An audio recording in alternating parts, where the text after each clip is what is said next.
Hello and welcome to yet another special episode of the Offside Musings podcast. My name is Oke Ndibe and I'm delighted to welcome you on behalf of my co-host Emeka Onyagwa.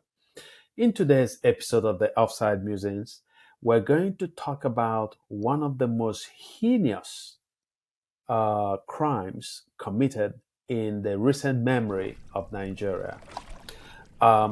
This was on May 12th, 2022, when a group of Muslim students set upon a young woman, Deborah Yakubu, beat her to a pulp and set her on fire. These Muslim students had accused Deborah, who was a Christian, of blaspheming against Muhammad. Well, as if the crime wasn't horrific enough, dozens of lawyers came out and indicated their willingness, in fact, their enthusiasm to represent the two suspects who were then picked up by the police. Well, as if that wasn't shocking enough, in recent weeks, we've heard that the two suspects had walked because the police had failed to show up in court to move their prosecution along. So the magistrate who was presiding over the case said he had no choice but to set the suspects free. So in today's episode, we're going to be talking about this, and we're going to be talking about different standards of justice and the horrific role that religion comes to play a lot in Nigeria's public life and in its judicial affairs. So you're welcome. Yep. All right. So, this actually, as you know, we did a podcast when this case first happened. And in recent weeks, you and I had actually been talking about revisiting that case to ask for updates. And so what a shock it was for me to learn that basically that the state, the prosecutors who should have mounted a vigorous, unrelenting prosecution of these criminals, these brigands who took a human life, that prosecution had deliberately sabotaged the case by simply not showing up in court. I don't, for me, what it says above all is that it speaks to a state that lacks any legitimacy.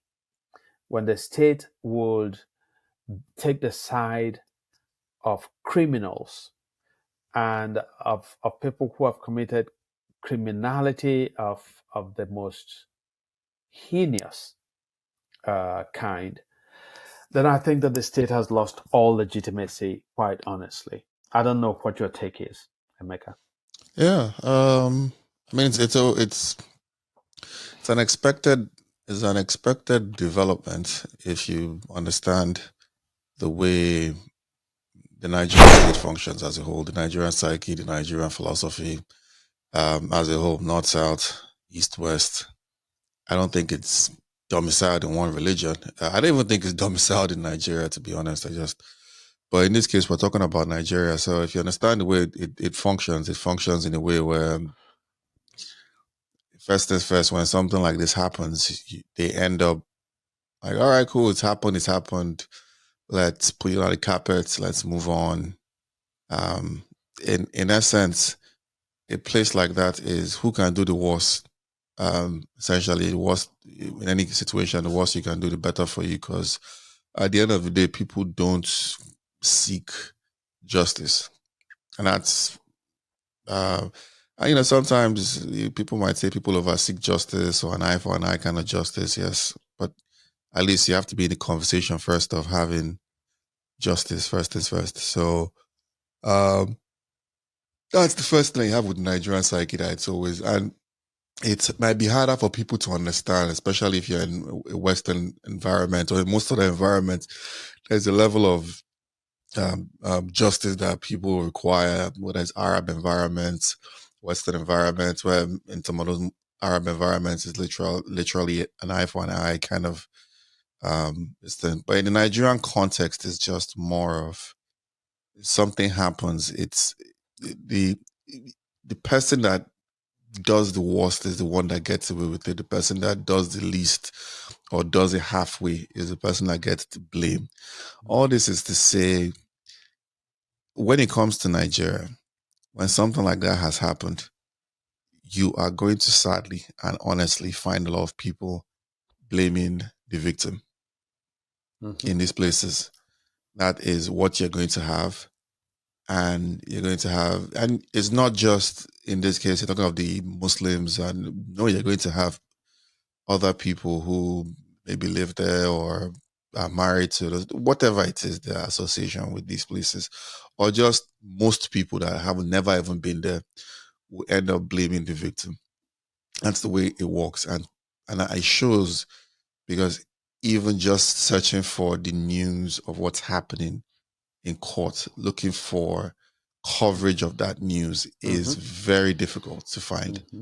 That shows you that people are not even the Nigerian media, print, electronic, and other kinds of media, are not even invested in covering the story in any way, shape, or form. What does it take? News organizations, they just had a big awards show in Nigeria where all the news organizations covered it. Granted, it was in Lagos, and this is in Sokoto. So for those who don't know, Sokoto is north of Lagos. So it's about an hour. Typically, we fly an hour and maybe 10 minutes by flight, somewhere around there. Sometimes an hour and a half. By road, it could take you a whole day probably to get there. It doesn't take that much to go there. It's a lot cheaper to send the reporters there, to spend a week and cover what's happening, to ask questions, to put the camera in their faces. After all, when they have to, in terms of stories that'll get more eyeballs, like in the case of the Boko Haram and what's happening with the Alsa Fulani bandits of Zamfara, news organizations from outside of Nigeria easily do that. You could say they have more financial muscle, but I don't think the financial muscle is the biggest thing. I think it's the interest. If you can spend so much money on whatever awards that happened the other nights in Nigeria, you can spend so much money covering it where you have all these reporters, you could cover that. Because at the end of the day, if you believe in a national consciousness, if you believe in a certain level of humanity, you should want these stories to be out there. And it's you can hire freelancers. You can, even on the ground, you don't even have to send a reporter from Lagos or Abuja. You could invest in hiring, building an infrastructure of freelancers, putting out these stories, but we can't even find it. Yeah. And that all goes to still speak to, that just speaks to the Nigerian psyche, the way it works. It's that it's happened. Oh, well, God wants it to happen. It's her fault. Or, these kind of things. It creates a certain level of cowardice. I would use the kind of cowardice that does not bode well for any state that wants to function, because there's no state that is going to function in any real capacity that can make do with that kind of cowardice in its people. But that's what we've been beaten into, and that's what you're going to have with this case. And reading through it and taking with the very scanty reports that are out there, reading through it, it's the situation where they can't even find the suspects. You had the first court hearing, they said they arrested 2 suspects, and the first court hearing, you had over 34 lawyers that were paid for and supported, and crowd supporting, and they would say it in probably the native Hausa language stuff. It would probably proceed with stuff like Baroba, and they'll proceed to say what they want to say all day. And at the end of the day, they secured the bail for them. These suspects have walked. And, that is the situation. In fact, the term charge and bail in Nigeria is one of those things that is used to describe a vast majority of practicing lawyers who practice on the law because there's no real vibrant law in Nigeria, even to the point of maybe even the British. So you charge people, you get a bill, and they disappear. That's why they're called charge and bill lawyers. So there's a whole industry about these things. It's sad, and from what is being said, even the police didn't bother showing up. And you might say it's heartlessness, but it's also an acceptance of the reality too. Yeah. So it seems to me that this. So on the one hand, I believe that any accused, however grave, however egregious their crime, deserves robust representation by counsel, by lawyers. So this is not a questioning of that principle. I believe firmly in that principle that if you are accused by the state or by a fellow citizen of a crime or doing something wrong, that you deserve to have yourself represented properly by a lawyer. But this is simply not what we've seen, right? Within hours of this very callous killing of Deborah, you found dozens of lawyers, exclusively Muslim lawyers, line up and declare their desire to represent the accused, the perpetrators of this heinous crime.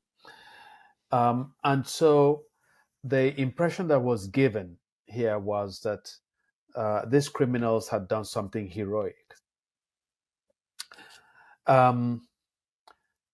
It's a dark mindset. I mean, and these lawyers may think that they are pious Muslims, but if you believe in the taking of life, there's no piety there. It's barbarism, it's savagery. There's nothing ennobling about it. So that's one. The other thing is that two can play that game. So if a bunch of Muslim kids are in the frenzy of religious zealotry, set upon a young woman and kill her, and then incinerate her remains, it's conceivable that some other time there'll be an equally misguided group of young Christians who think that it is a kind of a holy act to set upon and kill a Muslim. Nobody comes out clean. Nobody. This sort of mindset does not serve society. So my shock is that you have a bunch of lawyers who are lining up, almost literally dropping everything else, to rush to court to represent people who have committed a crime that chills the spine. That lawyers who like to style themselves men of the learned profession would take pride, if you like, in upholding or in holding up alleged or suspected murderers as enviable, admirable, impressive citizens or denizens of Islam. That actually it's almost as frightening for me as the very act itself. You know, that these people would basically hold up criminals as their role models. You know, people whose conduct they would want to to associate themselves with, to associate their expertise as attorneys. And I think that I mean, ultimately, in the end, nobody looks good at all. Not the suspects, not the attorneys who came out, dozens of them, to represent these suspects as if they were somehow heroes, not the police, and even not the judge. The judge should have insisted that the police show up in court to make a case. But I guess that in a situation where 34 lawyers are showing up to defend two murderers, two albeit alleged murderers, we have to say, out of um, um, bowing, if you like, to the convention. But in the face of such representation, perhaps the police were intimidated, perhaps there was a sense of a subtle threat, or not so subtle threat, that if anybody went to prosecute these criminals, that they'll be held to pay. But if the Nigerian state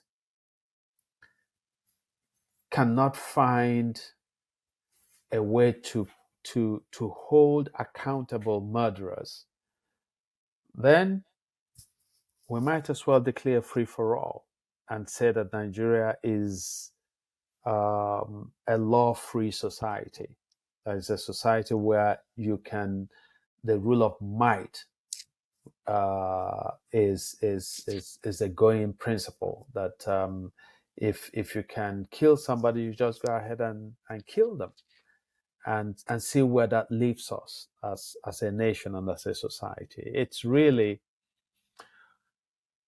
is beyond shocking, really. I am trying to find the words for it, and the impunity, the savagery, the primitive impulse on display here is just unbelievable. Well, I mean, it would just simply be great if there was coverage of these things. I think it would be great if, and like, again, there are people who do great journalistic work in Nigeria. There are people who talk about things. Essentially, even that's what we are trying to grow up here and create here in terms of talking about some of these things. There are a lot of people out there that do some great journalistic work out there, but there's so many things like this that should be there. I guess it's not on the top of the food chain, given the multitude and the mirage of problems that face Nigeria on everywhere, every second, every time, every place, I was watching a live stream the other day and everybody says the same thing. I always ask people, like, say, who hasn't sent money here to somebody this month? I'm even more like, who hasn't sent money to somebody today or tomorrow? Everybody needs money. Everybody has a problem. Everybody has something to face. It's a strained society from top to bottom, and it keeps getting worse with the elections, irrespective of how people feel and all those kind of things. These are the kind of things that occupy people's mindsets from day to day. And sadly, we don't see the utility of having to face issues like this. How do we as a society, how do we as a people, how do we as people who claim to be under an umbrella called a nation, or well, not a nation, sorry, called a state, a country, Nigeria, how do people sit down and deal with these issues when you see these kind of things vividly? How do we address the issues? How do we face it? How do we tackle it? Where do we go? Something like that. When you even know it's charge and bill to start with, the pressure should have been there from the get go, that those of us that have that know Nigeria's legal public affairs and Nigeria's legal history, which is most people know what charge and bail is. If you grew up in big cities, you know what charge and bail is. You want them to charge it to court, and you put something, and in the most stringent of charge and bail as well. It's rare in the most stringent of them where you have higher profile people like the Nnamdi Kanu's. For those who don't know, Nnamdi Kanu, Sunday Igboho was in charge in Nigeria. But Nnamdi Kanu was because he leads a group that advocates at his core. Again, can argue about what things that Nnamdi Kanu has or has not said, but at its core, it advocates for a sovereign state carved out of largely Igbo areas in Nigeria. But when you saw Nnamdi Kanu get charged, you saw them throw the book the first time. The second one, they're not even releasing the guy. So, and that's even a bigger conversation people are having. But you have so many people who have been like that, who, whether it's 10, 15, 20, 30 years ago till today, which the laws are still the same, even though they had a new constitution in 99, which didn't change much in terms of, didn't make a lot of things better in terms of of criminal law. So they know that when you bail somebody at a certain level, with a certain level of accountability in terms of the money that might be asked and the sureties and all that, you know, is a charge and bail. You know, a lot of these people will not show up in court, and that is what you're expecting anyway. That's what you want as a prosecutor. But it looks like that what's going on in this case is that the prosecutors didn't show up in court. So that's what they wanted. Yeah, that's what they wanted. Precisely. They wanted the charge and bail too. So they're like, okay, we don't want to handle this case. We don't want It's to not charge these people. So because of the national and international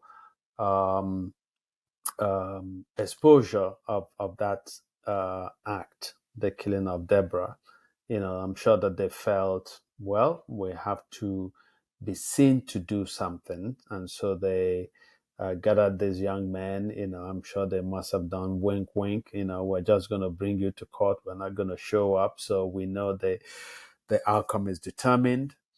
And so the point that you made earlier, I think, needs to be stressed.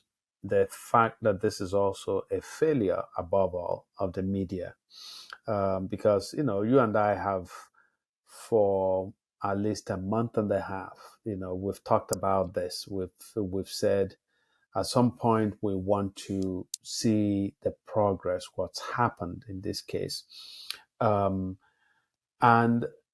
the fact that the news happened is as if the media in Nigeria sort of was saturated with reportage of it, and everybody then moved on. So it's like, okay, we've done it. We've done this quick, untidy tragedy. We're moving on to praising those who are, wrecking the Nigerian nation, calling them big, highfalutin names, and so on and so forth. And so the media, has a lot to account for here in their failure to continue to beam the searchlight on this kind of criminality. And by the way, of course, we're discussing Deborah Yakubu. It's important to note that there is nothing in the end extraordinary about what happened to her. That homicides are hardly solved in Nigeria. You and I don't know if you have, but I had the misfortune of seeing a quick glimpse, if I turned it off, of some young men who were basically set on fire in our nature or something, in what's called the Boys or Yeah kind of movement. And their alleged crime was that they'd been stealing handsets, phones, and so on. And so a mob set upon them, beat them, and doused them with gasoline, and then set them on fire. So and again, there are so many stories of police brutality. Some of them with well-known suspects, and so on. And those crimes are hardly ever solved. So if we continue to be a society where criminals know that they can commit acts of very venal acts of criminality and get away with it, then you're only emboldening the criminals, and you are saying to law-abiding citizens, you're on your own. Criminals can have their way with you, and if they have their way with you, you have no recourse before the law, even in the event that they kill you. Yeah, yeah. Well, it's part of the Nigerian state. There are very few people who have. I remember those kids in Port Harcourt. Man, that was one that I didn't sleep. That happened to me. I think I was moving from Connecticut then. I think I was still living in Connecticut. So it's over a decade ago. I remember those kids, they got falsely accused, they got set on fire. It affected me in many ways because these were middle class kids to start with. It was also a place in which my dad owned some plots of land in Port Harcourt, where I had to go through. When he passed, I had to go there to try and get the land, and it's a whole other. That's a whole other episode on his own. It ended up in every single. I fought fire with fire anyway. At the end of the day, still made like a 40% loss on that land, but so that touched me by a month. And then eventually, I think they charged some of them to court. Some of them didn't even get convicted. It was messy, even for that one.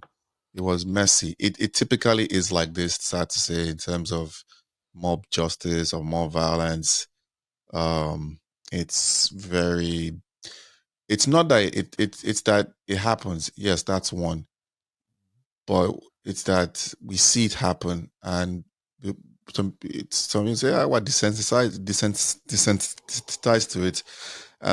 Like, no, it's like Nigerians have a meaning for it. The meaning for it is just it was supposed to happen.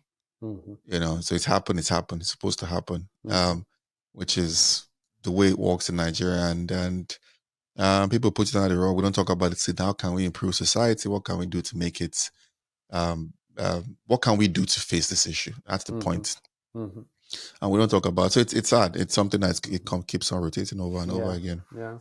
Yeah, I know. I mean, I think there was some years ago the famous case of the 4 victims. I think in that case of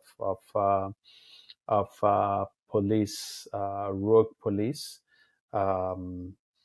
who basically apparently killed these innocent businessmen, and the case was never ever solved. I mean, and on a larger micro level, during the Obasanjo regime, armed security agents went into OD and into another community. I don't know if it is. So they went into OD and then went into a different community and just massacred people, And again, nobody was ever held responsible. If anything, the then president Obasanjo and his government tried to defend what happened. This criminality, So ultimately, what we want, the same way that 34 lawyers showed up in court to, as it were, lift up on their shoulders men who committed this most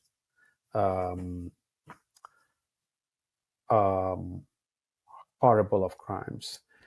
You need 34 times 10 attorneys, and also 34 times 10 honorable, principled Nigerians to stand up and speak up for civil liberties. We need to make the point, that Nigeria as a multi-ethnic, multi-religious society, that of course we have to be sensitive to people's religious faiths and expressions, all of them. Whether you're a Christian or a Muslim or even an atheist, you should have a place in the sun.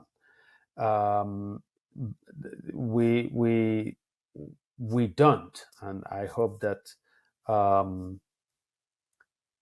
those who listen to us um, uh, will be such people as would not go out of their way to mock or to disparage or to denigrate people's faith or lack of it.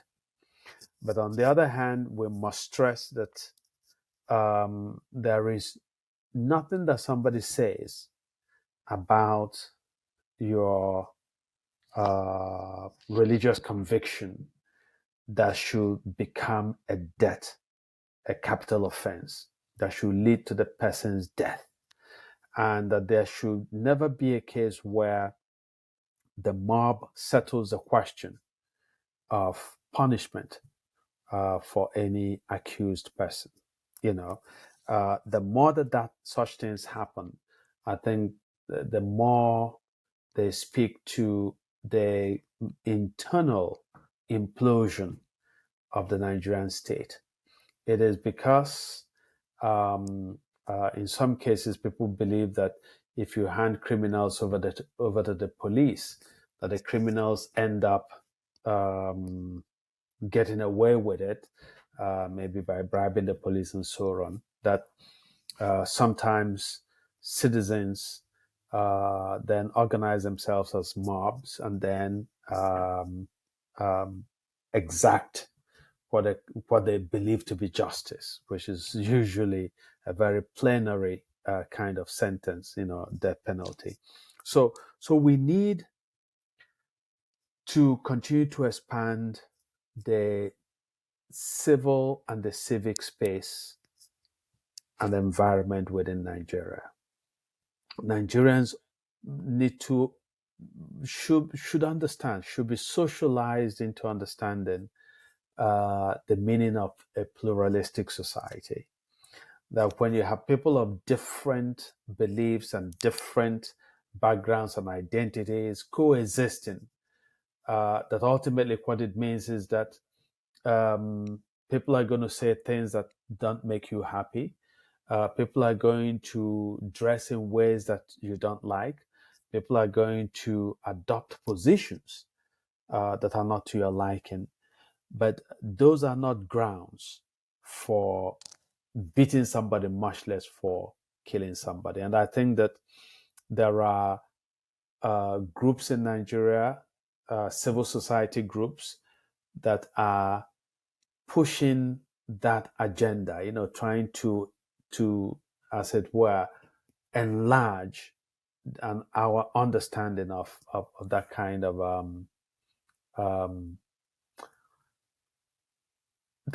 openness, the kind of dialogic, if you like. It's kind of dialogic sensibility where we see ourselves as holding others in dialogue rather than see people who believe in a different God as a candidate for death. Yeah, well, maybe one day Nigeria will get some destination. I don't know how, or the price has to be paid, which Nigerians don't ever want to. But I don't know how we get there. Mm-hmm. Is either you get a strong man, or you get a people-centric political revolution of some sort. I don't know about the people-centric. I don't know about people in Nigeria having a revolution. Mm-hmm. I'm not of that belief that Nigerians can ever. I don't know. I think even if you drop an atomic bomb in Nigeria, I just think people wake up the next day and be like, yeah, well, God wanted us people to die anyway, so So all right, man. What can I say? So I think it's sad. It's not. That's why people ultimately want power, because that's what guarantees you money and influence and so on and so forth. It's like the other day, He had Seun Kuti slap. Seun Kuti is one of the children, one of the sons of the late great Fela Kuti. So many people know, but if people don't know who Fela Kuti is, so go to Google and find out what makes him popular and all that. He had so many children. One of them is Seun Kuti, and during the NSAS protests, Seun Kuti was against the NSAS protesters, absolutely against them. During the last elections, Seun Kuti was also against Peter Obi, where the majority of the NSAS protesters, not all of them, but the majority of them supported people like Peter Obi, and not just him, a number of other candidates across this thing. Seun Kuti was also against them. And Seun Kuti ends up Seun Kuti ends up having some problem with a policeman and goes to slap the policeman a bunch of times and walks away. And I had been boasting that he can beat up policemen. See, the point of the story at this point is to lay emphasis on the reality that Seun Kuti is so privileged that when the generality of people are fighting for NSAS, which those who also don't know what NSAS was or is, it's a reform of police brutality in Nigeria, which ends up growing into a reform of the entire system, and long overdue protests for the reform of the entire system, which ends up getting suppressed violently, in which the Nigerian state, in which people died and people were executed, in which the Nigerian state largely denied knowing how people woke up. Got killed, yeah. Yeah. How people, within some people in uniforms and in the whole Nigerian state, state government and federal government, all both denied that some people in uniforms and in army trucks and looking like the Nigerian army, and in fact, it ends up with the BBC having to do a reconstruction to prove that the only people that, as if, but somehow, somewhere in the Nigerian context, you need proof that it was the Nigerian army that did what they did. And you had guys like Fashola come in with his hands behind his back, doing the ostrich walk and doing the inspection of what happened here, who came here and did all this. And Seun Kuti was against it, and the more important thing was the elites like Seun Kuti were against it. We're happy to support the suppression of it as well, no matter what the outcome was, because he has a certain level, he feels which is kind of weird. I don't even think he is privileged, but his father does have a name. You have to give him that. His father does have a name, but his father made a name from fighting the system. So it's kind of ironic that he doesn't see, he seems to think he's fighting the system while he's for the system. So in a way, he's like a lot of those people who I could say the Orwellian, the Animal Farm crew, the Oshomoles, who 1 minute seem like they're fighting the system, but they really are not. They are trying to find their way into the system. The Oshomoles, who is now the governor of Edo State, the Pascal Bayofu, who I'm definitely pronouncing his name wrong, who Babangida wanted to be the vice president in 90, was not president of Nigeria Labour Congress back in the 90s. These are all blasts from the past. Point is, you sit down and you see just the reality of Nigeria, of how people, it's hard for, the only way this kind of change is going to happen is if you have a benevolent dictator, or you have people communing as a political community to face these things. That would be cool, but I don't see it happening. I don't know. I don't see any of those things happening, and it's sad that Deborah, who went to school, to college, the equivalent of a community college, right? Well, to some degree, college of education.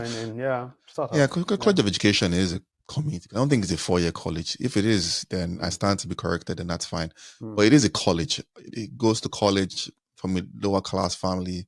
It's trying to make something of herself. Is there for reading, and eventually just spills open her frustrations at her fellow students for just talking about how, essentially they don't care about reading, they don't care about all these things. A lot of these guys are connected. They're in a poor college, so they're not upper middle class. They're maybe at best lower middle class, but more likely poor people who are within the proximity of people of power, who know that there are people of power are going to get them jobs in certain nice positions like a local government, which if you live in America or this thing, it's a trashy position. It's not even what doing a CNA, for instance, home health aid or whatever, McDonald's. But in a place like Nigeria, where there's a lack of jobs, there's a lack of all these things, being a clerk in a local government is a massive position to could enable some people to marry more than one wife, two, three wives, right? So, because you're not doing anything, you're getting the opportunity to be able to take government allocations at the lowest level and make sure that the people that put you there, that you are part of the mechanisms to make sure they are part of the machinery to ensure that they achieve electoral victory by fraud. There's no other way you're going to achieve it, because if you're doing nothing, people are not likely to vote for you, even when you invoke tribe and religion and ethnicity and all those things. So what is going to ensure your victory is ensuring that the levels of rigging elections are there, and by doing that, you're putting people like this, and people like this typically go to colleges like that. So people like that at colleges like this do not care about school learning anything whatsoever. They don't care about studying one page of anything. All they know is that as long as they are faithful to Allah, and in some ways, this is Islam, right? So whether it's Islam or Christianity, I always say in some ways, religion is a social club as well, but more so in Nigeria. It's a massive thing. So you're going to have people like this who don't care, who just care about showing people around them how dedicated they are in their Islamitization and their sects of Islam and their clubs or whatever Islamic club they belong to, which there are a lot of them, and not to get into the different, whether it's Jamaatul Islam and the different social distance, they're the higher ones for higher people, lower ones for lower people. You have to come there and show that you're a good, upstanding member. And that's all they care about. So even when you form a WhatsApp group like she was part of, you form a WhatsApp group where you want to talk about school, you actually want to read, you want to better yourself, because what you're studying there is what might lift you and your family out of poverty, actually. What might put you in the spheres of this thing, not people who have captured the state and are looking for foot soldiers to carry out their jobs. If she's trying to lend little, and then they get angry, she gets frustrated, she tells them in no clear terms that she's not interested in all this Allah, Allah, God talk, and they get offended. It offends their sensibilities, and they take it out on her. And people are not even seeing the humanity of it, of how the system has turned people into worse than bugs, worse than anything that you'd kill without thinking about. And it's just thrown on a carpet. We don't talk about it. We don't face it. And it's something that it repeats itself over and over every second in Nigeria. This one is a little bit more popular because of the way it happened, but it is something that repeats itself in different ways, shapes, and forms in Nigeria. And that's just that. As I think you just alluded to the fact that it crosses into other faiths, other religious sects. Ideally, faith or religion should be a way of making us more noble, in a very interior way, a way of making us more graceful people.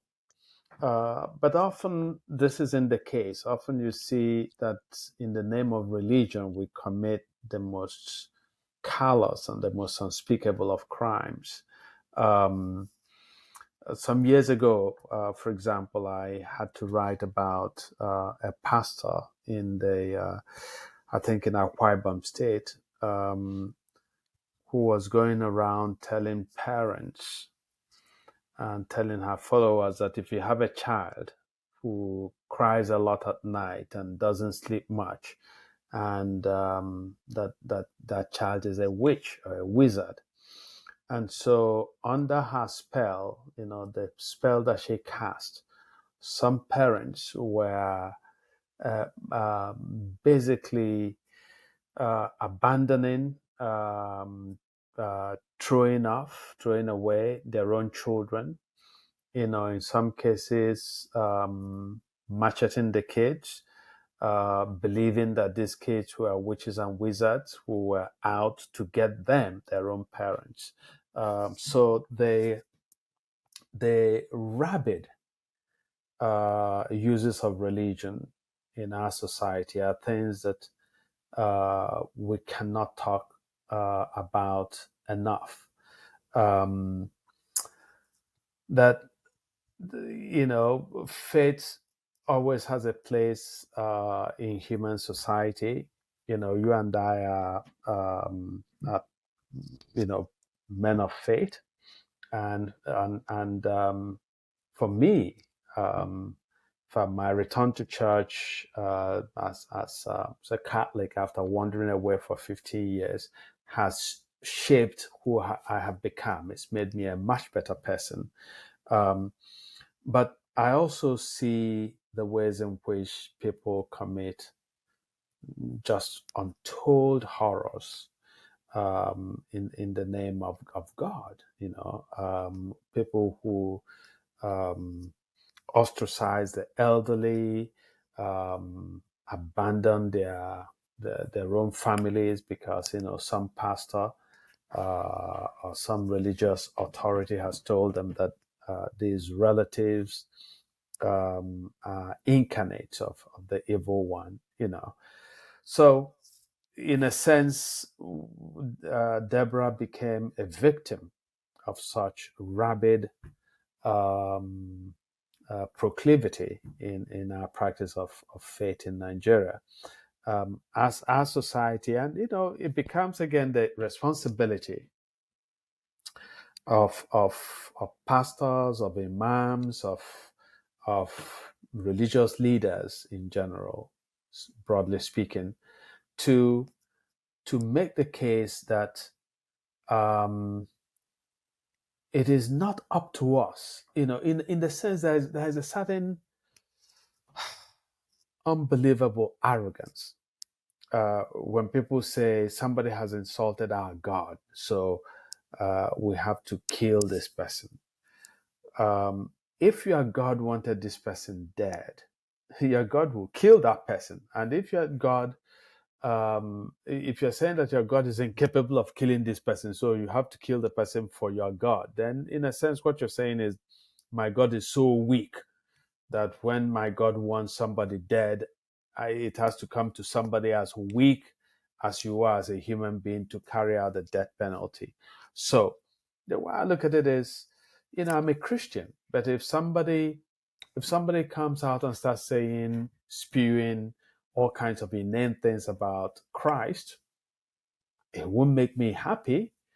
If I have the opportunity to engage this person, in a civil conversation, I'll do that.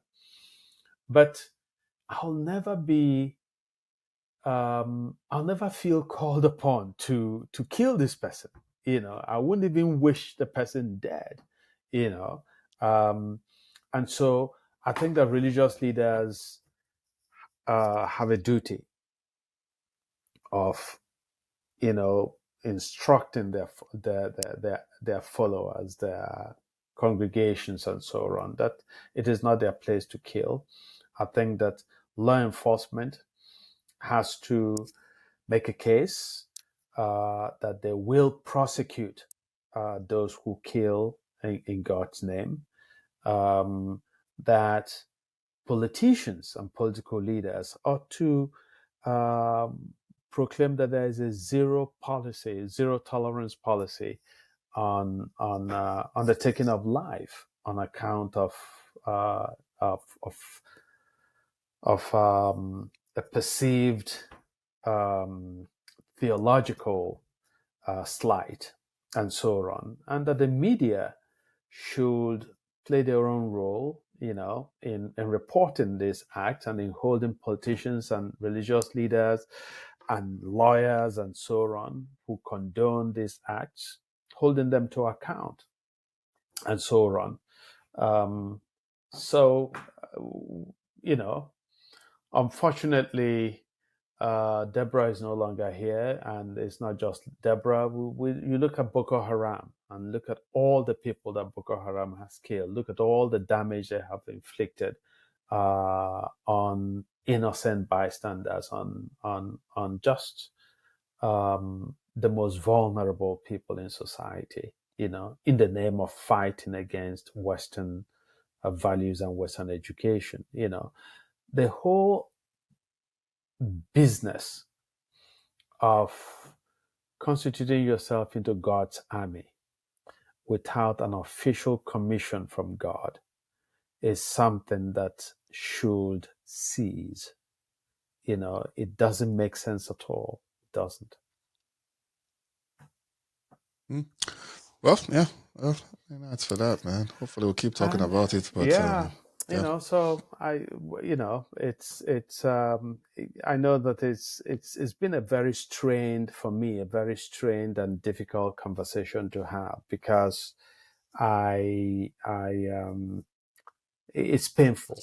It's painful. I put myself in the position of the parents of this poor girl, Deborah. Your daughter goes to school, and then you don't even have her body to bury. You have this something charred and burnt, as if it's a rabbit that people are cooking over a fire. It's we need to see everybody involved here: the police, the judiciary, the politicians, the lawyers, and so on. They need to see that this doesn't place anybody in good light at all, and that ultimately they would not be happy with a society where this sort of thing happens, as a matter of course.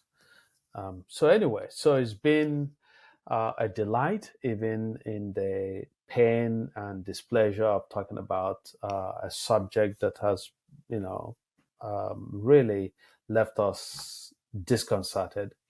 But we're happy to be engaged in this conversation with you, our listeners, and we hope that you're going to join us in another episode pretty soon. Have a brilliant rest of the week. Yep. Have a brilliant week. All right.